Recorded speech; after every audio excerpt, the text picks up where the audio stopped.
here, since I was the eldest of us three, one of my priorities was to get a job right away. Because, well, just like any other immigrant, we needed to pay bills. My first job was in McDonald's. I actually worked there for quite a while.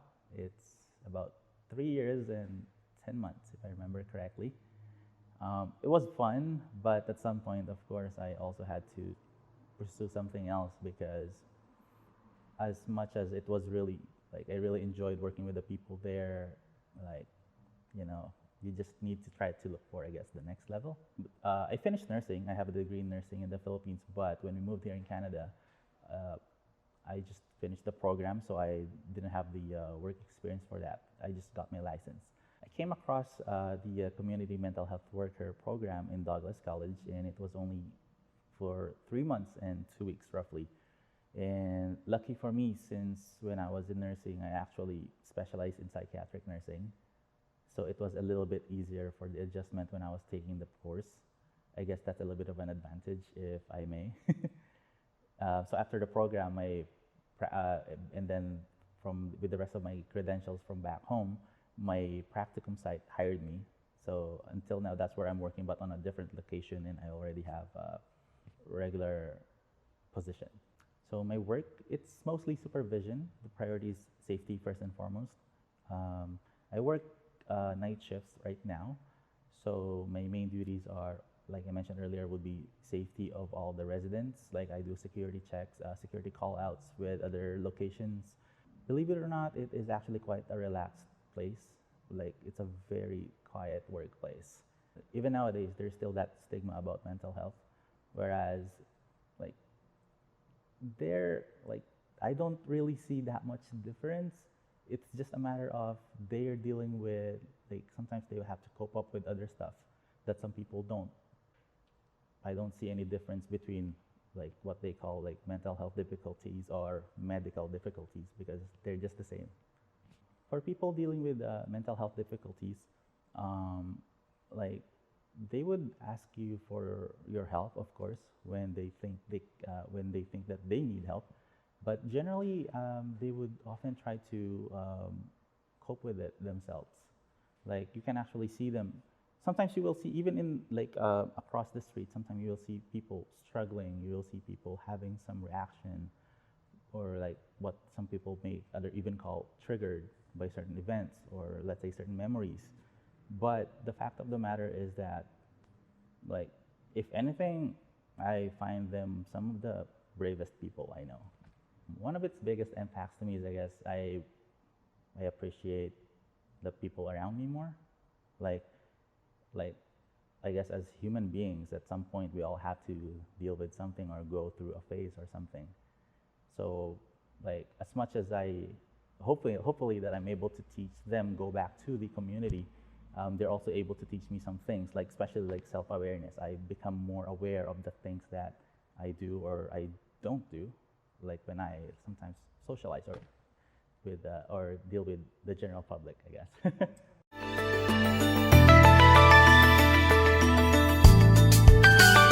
My original reason for photography was actually one of the cheesiest reasons you're probably gonna hear, but all right, here goes.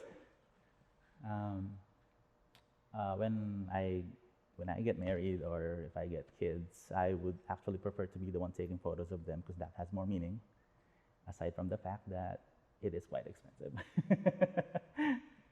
But yes, that was the original reason. And, like, as I went to do more photography, since I met new people, like amazing people, like, I just started to just have fun. My actual career as a photographer in Vancouver started roughly September 2016. Within the next 5 years, I'm hoping to be a traveling photographer, at least Canada-wide first. Right now, I'm trying to go as often as I can to Victoria, so I would like to start with that. Favorite subject? Well, because in general, I love portraits. So no matter what genre I shoot, I will always end up taking portrait shots of the subject or the client. Because when I do photo shoots, I will always make sure, because I tend to be quite detailed with a lot of things, but only to an extent. Because as much as I want everything planned out, I also want a leeway for just in case something comes up. So you have that flexibility to adapt. Um, in the previous years that I've been doing photo shoots, I would always try to, let's say, shoot in different conditions or different times of the day just to add more flexibility to possible changes during a certain shoot. First and foremost, so you have to set up a team. Sometimes possible team members would be the hairstylist, makeup artist, sometimes a designer, and or a stylist, and of course the model. And then of course you have to try to contact everyone, and then send them. When I contact people, I always make sure to have my own mood board inspos, like or inspo photos, just so they know what we are aiming for, or at least the vibe, so they have an idea. So it's kind of like when people in acting or theater, so you give them the script, so they're gonna have an idea of how they're gonna present themselves in the shoot. So that's how we do during the prep, and like I would try to consider as much details as possible. Like number one, I always go for chemistry of the team. Without chemistry, even the chemistry of the model and the photographer, I don't think the shoot's actually going to push through quite well. I always make sure that all the team members get something out of the shoot. Let's say hairstylist and makeup artist, they have their own close-up shots, and then for their own portfolio at least, and then the model, like if any member of the team want their specific shots, let's say a designer wants certain angles of their designs, then I will do that just to make sure they also have something in return. This is mainly for collaborations. And then, because for myself, since I'm the photographer, so technically I can have, what do you call that? Since I'll be having all the photos from the shoot anyway, so I can take whichever kind of shot that I want during the shoot. And then after the shoot, of course, important thing will be the communication. So you always have to keep them updated of where you're at, or let's say a time frame of when to expect the photos, because that's also number one. If by any chance you're not able to deliver on time, at least give them an update of if something came up, because well, things happen. Like everybody knows that in the professional world. Now I have a select number of people as I guess my go-to models. It's because these are the people who I built up chemistry with over time. And no matter what kind of shoot, I trust that the shoot will always come out really nice. We are always going to yield great results.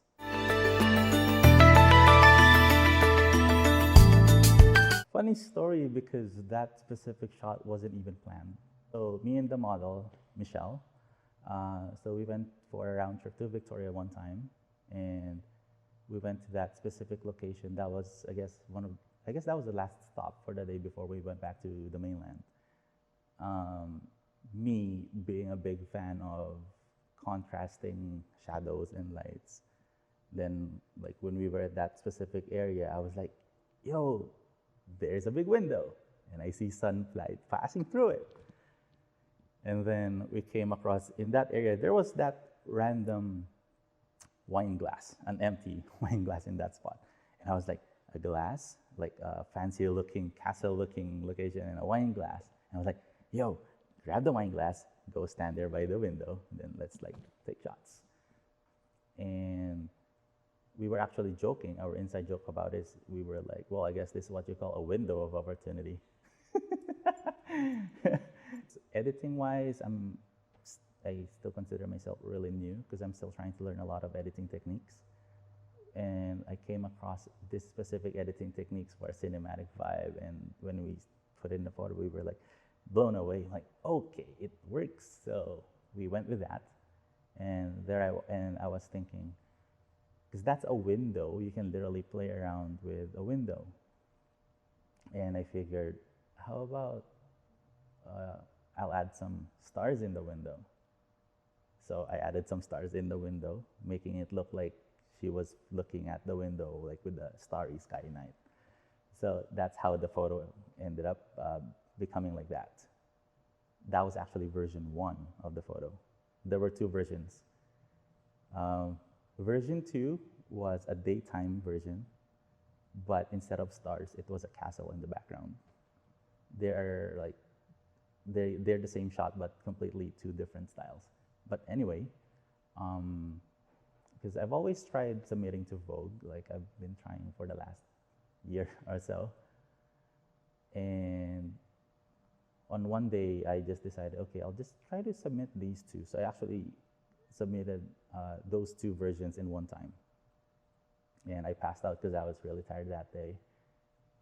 And in the morning when I woke up, I actually forgot that I submitted in Vogue. So, it's like my brain was warming up. And then I was like, all right, I submitted these photos in Vogue. So I opened my laptop right away, and I saw the version with the stars, still there. I'm like, I think I just got accepted in Vogue. So I actually had to refresh the website several times because I can't believe it. Because at this point, that's the highlight of my career.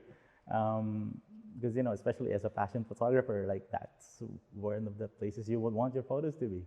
I almost yelled, screamed my lungs out when I saw, yo. I mean, of course, it feels good, finally accomplished something. Right now, of course, I want to aim higher. Like I said, I do have goals, but at the same time, I'm trying to enjoy the journey with the people I meet along the way.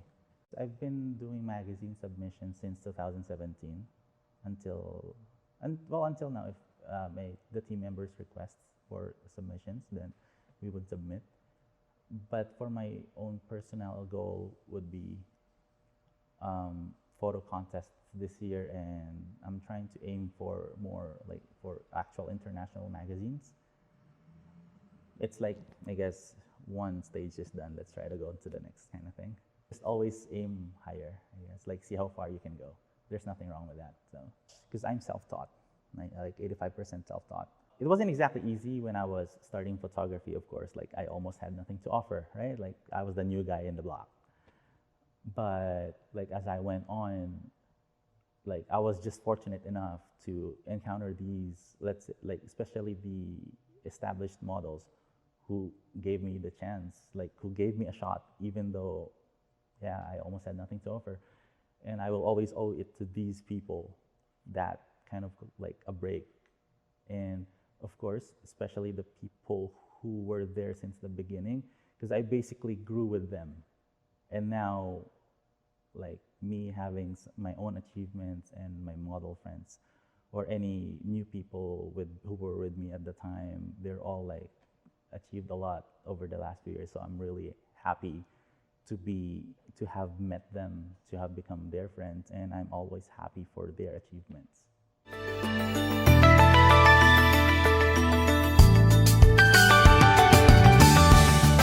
Actually, that was just on a whim. So I looked up magazines where I can submit photos, so with requirements and stuff. So I decided to just try and submit one shoot that I did. Actually, I submitted into 2 different magazines of 2 different shoots, and I don't know, I was at my work that time. I was finishing my night shift, and then I received 2 emails. I got both of those accepted. So I was like, that's my first publication. It's the excitement and all, because some people might take being in those kind of magazines, some people will call those vanity magazines, but just the same, sometimes, yes, it does feel good to have your name in a magazine, no matter what level of magazine that is. But at the same time, it kind of shows that your work is, your work standards is getting higher for it to be accepted by other people. So it's also not just about having, wanting to be accepted by other people, but just the same, because if you want to see how far you can go, these are what I will call the bonuses. If people appreciate your work, then that's good. If they think you're good enough, then that's good. And then you just keep on moving forward, see how far you can go. So my advice as a photographer would be, if you're starting out, just be yourself. Of course, especially with the more experienced models, they will know what your intentions are. When I do my photo shoots, I always prioritize 3 things. So this is what I will always say in the first day of the shoot. I will always prioritize health, safety, and comfort. So those are the 3 main things. Health, obviously, if they're not feeling well, there's no point in shooting because it's not going to be 100%. Like, as much as you want the best photos, as much as you want to be professional, but if you're actually not feeling well, I suggest just postpone the shoot. There's nothing wrong with that. Things happen. Safety, like, obviously, if you're shooting outdoors, there's a lot of possible factors. Like, some people tend to be a bit daring of the style of the shoot or where to shoot specifically. So always try to keep that in consideration too. Like, also, for example, like some people have allergies for the people who love shooting outdoors. Me personally, I actually carry around my own first aid kit and shoot. So I have a bunch of medications and stuff just in case. And then comfort, well, obviously, if the model's not comfortable, then it's not gonna be a good shoot. Like, it's gonna show in the photo, like their facial expression and all. I would never have expected to be shooting or meeting these wonderful people when I was a kid. Like I said, I was like one of the most introvert people you'll ever meet. I can't even approach someone and say hi. And then now here I am, just gonna be messaging people, hi, I'm Drew. Like, this is my idea, would you be interested in shoot this, blah, and so on and so forth. It did make me a better person in a sense, because like it does help, like promote social skills. Like, I guess it just improves your overall personality as well, because you get to deal with different personalities. I try to be as lenient as I can during shoots, just so there's no pressure, because if there's pressure or stress during the shoot, or even before the shoot, then it also affects the entire team. If you work with some people multiple times already, then you already have that rapport. It's like sometimes you just go to the shoot, sometimes you don't even have to talk that much. Or like before the shoot, just exchange ideas of what you're gonna do and then just go do it, and then it's gonna be really fast and really good.